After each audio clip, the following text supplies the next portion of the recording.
Assalamualaikum warahmatullahi wabarakatuh. Shalom, Om Swastiastu, Namo Buddhaya, salam kebajikan dan salam sejahtera bagi kita semua. Sebelumnya, izin memperkenalkan diri, nama saya Erlandia Maula Febrian Mana. Saya dari SMA Negeri 1 Kelari, Kabupaten Karawang, sebagai salah satu calon duta hukum HAM Jawa Barat tahun 2024. Hukum tertulis adalah hukum resmi dalam bentuk dokumen, seperti undang-undang, peraturan pemerintah, peraturan daerah, dan biasanya dapat ditemukan dalam sebuah buku atau database hukum. Sementara itu, hukum tidak tertulis adalah hukum yang tidak terdokumentasi secara resmi. Biasanya terdiri dari adat istiadat, kebiasaan, dan norma-norma yang disampaikan secara langsung melalui praktek turun-temurun. Contoh hukum tertulis diantaranya seperti Undang-Undang Hak Asasi Manusia dan Peraturan Lingkungan Hidup. Lalu ada contoh hukum tidak tertulis seperti norma kesopanan dan etika dalam berorganisasi. Hukum tertulis yang pertama memberikan kepastian hukum karena jelas tertulis dan terdokumentasi. Kedua, menjamin kesetaraan di hadapan hukum tanpa diskriminasi. Ketiga, meningkatkan transparansi dan akuntabilitas karena dapat diakses publik. Lalu ada pentingnya hukum tidak tertulis. Yang pertama, lebih fleksibel dan adaptif terhadap perubahan nilai dan norma. Kedua, lebih mudah diterima dan dipatuhi karena berasal dari tradisi setempat. Yang ketiga, mencegah konflik dengan memberikan pedoman perilaku yang diterima masyarakat. Hukum menurut Hans Kelsen adalah sistem norma yang mengatur tingkah laku manusia.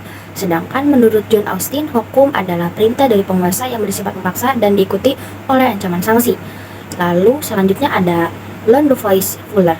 Hukum adalah sistem aturan yang dibuat oleh pemerintah untuk bertujuan memandu perilaku manusia dalam masyarakat. Fungsi hukum dalam kehidupan masyarakat yang pertama melindungi hak dan kewajiban atau melindungi hak dan menegaskan kewajiban individu.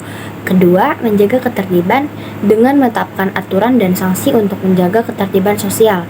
Ketiga, mengatur hubungan sosial atau dengan mengatur antar individu dengan negara. Contoh penerapan hukum dalam kehidupan sehari-hari dalam lalu lintas seperti aturan seperti lampu merah dan batas kecepatan untuk keselamatan. Yang kedua ada hak asasi manusia seperti melindungi hak dasar seperti kebebasan berpendapat dan hak atas keadilan.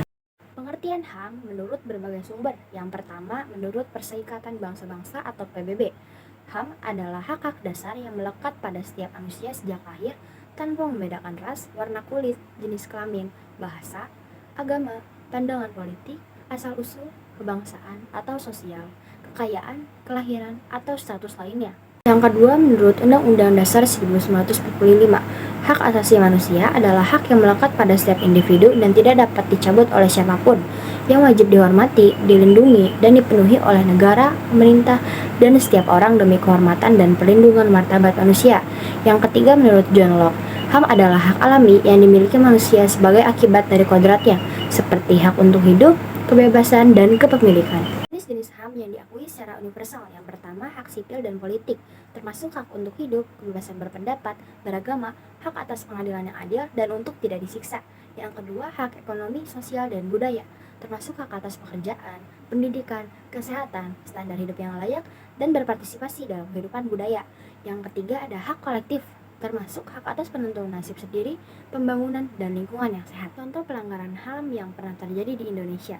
Tragedi 1965 sampai dengan 1966, pembantaian massal terhadap anggota dan simpatisan Partai Komunis Indonesia atau PKI, dan mereka yang diduga terlibat yang menewaskan ratusan ribu hingga jutaan orang. Prinsip-prinsip penegakan hukum yang adil dan transparan.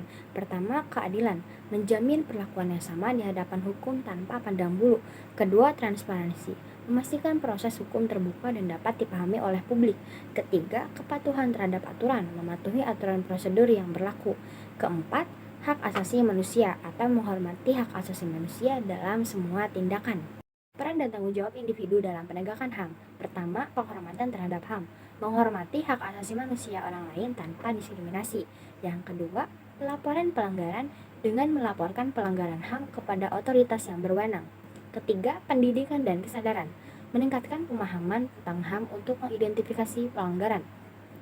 Keempat, ada partisipasi dalam advokasi, dengan berpartisipasi dalam advokasi untuk mempromosikan dan melindungi HAM. Contoh upaya untuk mencegah pelanggaran HAM. Yang pertama, pendidikan dan penyuluhan.